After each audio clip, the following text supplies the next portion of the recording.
লেবাননের পর এবার তুরস্কে হামলার পরিকল্পনা করেছে ইসরায়েল। ইসরায়েল নিজেদের দখলদারিত্ব ও আগ্রাসনের নীতিকে বৈধতা দেওয়ার জন্য নতুন করে অজুহাত খুঁজছে বলে মন্তব্য করেছেন তুরস্কের প্রেসিডেন্ট রিসেপ তাইয়েপ এরদোগান।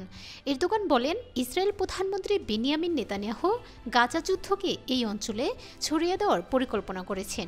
গাজাকে ধ্বংস ও পুড়িয়ে ফেলার পর ইসরায়েল এখন লেবাননের দিকে নজর দিয়েছে। আমরা দেখতে পাচ্ছি পশ্চিমা দেশগুলো পর্দার আড়ালে ইসরায়েলকে সমর্থন দিচ্ছে।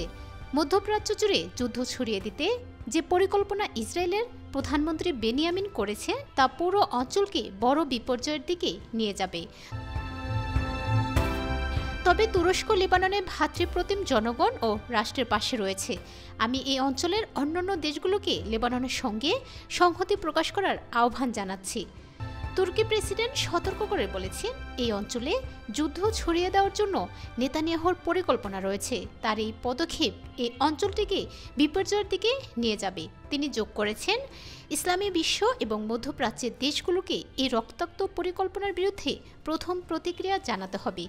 যে রাষ্ট্রগুলো স্বাধীনতা, মানবাধিকার এবং ন্যায় বিচারের কথা বলে তারা নেতানিয়াহুর হাতে বন্দী হয়ে আছে। এটি অত্যন্ত ভয়াবহ একটি বিষয়।